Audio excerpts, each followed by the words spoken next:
ಇದು ನಿಮ್ಮ ನೆಚ್ಚಿನ ಟ್ರೂ ನ್ಯೂಸ್ ಕರ್ನಾಟಕ ಚಾನಲ್.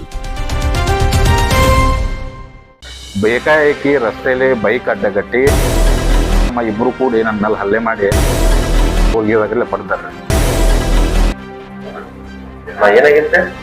ನನ್ಗ ನಿನ್ನೆ ನಮ್ಮ ಸೈನ್ಸ್ ಟೈಮ್ಸ್ ಪತ್ರಿಕೆ ಪೇಜ್ನೊಳಗ ನಿನ್ನೆ ಟ್ರ್ಯಾಕ್ಟರ್ ಡಿಜೆ ಸೌಂಡ್ ಹತ್ಕೊಂಡು ಹೋಗುವಂತ ದೃಶ್ಯವನ್ನ ಮತ್ ಯಾರು ಹತ್ಕೊಂಡು ಹೊಂಟಿದ್ರಲ್ಲ ಅಂತ ಆತನ ಫೋಟೋವನ್ನ ನನ್ನ ಸೈನ್ಸ್ ಟೈಮ್ಸ್ ಪೇಜ್ ನಲ್ಲಿ ಬಿತ್ತರ ಮಾಡಿದ್ನಿ. ಆ ಬಿತ್ತರಗೊಂಡದಕ್ಕ ಏನೈತ್ರಿ, ಇವತ್ತು ಬೆಳಿಗ್ಗೆ NSF ನಲ್ಲನಾಟಿ NSF ಸ್ಕೂಲ್ ನನ್ನ ಮಕ್ಕಳನ್ನ ಬಿಡಾಕ್ ಹೋಗಿದ್ನಿ.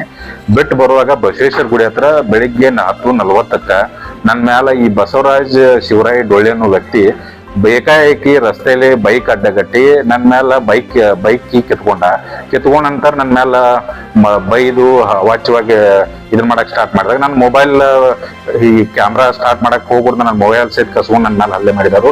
ಅದ್ರ ಜೊತೆ ಅವನು ಮತ್ತು ಅವನ ತಮ್ಮ ಇಬ್ರು ಕೂಡಿ ನನ್ನ ಮೇಲೆ ಹಲ್ಲೆ ಮಾಡಿ ಇದನ್ ಮಾಡಿದಾರು. ಆಲ್ಮೋಸ್ಟ್ ಈ ಮನಕೈ ಮತ್ತೆ ಎಲ್ಲ ಒಳಪೆಟ್ಟಿಗಳು ಆಗಿದಾವ್ರಿ.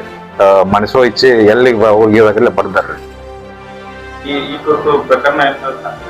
ಈಗ ಆಲ್ರೆಡಿ ಘಟಪ್ರಭಾ ಸ್ಟೇಷನ್ಗೆ ಇದನ್ನೆಲ್ಲ ಇಂಟಿಮೇಶನ್ ಕೊಟ್ಟಿದ್ದೇನ್ರಿ. ಅವರು ಕೂಡ ಕಾರ್ಯಪ್ರವೃತ್ತರಾಗಿರ್ತಾರ್ರಿ. ಕೇಸ್ ದಾಖಲಾಗಿದ್ದಾರೆ. ಏನಿಲ್ರಿ ಇಂಥವ್ರು, ಯಾಕಂದ್ರೆ ನೀವು ಈ ಪೊಲೀಸ್ ಇಲಾಖೆಯವ್ರಿಗೆ ನಾ ದಯವಿಟ್ಟು ಮನವಿ ಏನ್ ಮಾಡ್ಕೋದಂದ್ರ ಈ ಪತ್ರಕರ್ತರು ಸಮಾಜದಲ್ಲಿ ಇರುವಂತ ಅನ್ಯಾಯವನ್ನು ಧ್ವನಿ ಎತ್ತಬಹುದು.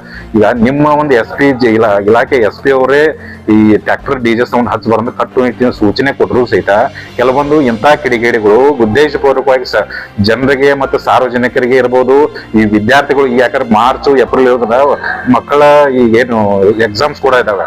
ಇಂಥ ಒಂದು ಸಮಯದಲ್ಲಿ ಬೇಕಂತಲೇ ಜನರಿಗೆ ತೊಂದರೆ ಕೊಡುವಂತ ಕೆಲಸ ಮಾಡ್ಕೋತ ಈ ಟೇಪ್ ಹಚ್ಕೊಂಡು ಎಲ್ಲ ಹೋಗೋದ್ರಿಂದ ಬಹಳ ಸಮಸ್ಯೆ ಆಗತ್ತೆ. ಹಿಂಗಾಗಿ ನಾವು ಅಂದ್ರೆ ಕೆಲವೊಂದಿಷ್ಟು ನನಗ ಅಲ್ಲಿಯವ್ರು ಲೋಕಲ್ ಐಟ್ಸ್ ಟೇಪ್ ಭಾಳ ಹಚ್ಕೊಂಡು ಹೋಗ್ತಾರ್ರಿ. ಸ್ವಲ್ಪ ನೀವು ಅಷ್ಟ ಈ ಕಡೆ ನೋಡ್ರಂದಾಗ ನಾವು ಒಂದ್ ಸ್ವಲ್ಪ ಹಂಗ ವಿಡಿಯೋಗಳು ಮಾಡ್ಕೋತ ಇದು ಮಾಡಿದಾಗ ಈ ತರ ನಮ್ಗ ವಿಡಿಯೋ ಮಾಡಿ ಸುದ್ದಿ ಮಾಡಿ ಬಿತ್ತರಿಸಿದಾಗ ಈ ರೀತಿ ನಮ್ಗ ಹಲ್ಲೆ ಮಾಡಿದರು. ಹಿಂಗಾಗಿ ಸಮಾಜದಾಗ ಪತ್ರಕರ್ತರು ಅನ್ಯಾಯದ ವಿರುದ್ಧ ಧ್ವನಿ ಎತ್ತುದೇ ತಪ್ಪ ಅಂತ ಒಂದು ನನಗೆ ಪ್ರಶ್ನೆ ಐತಿದ್ರು.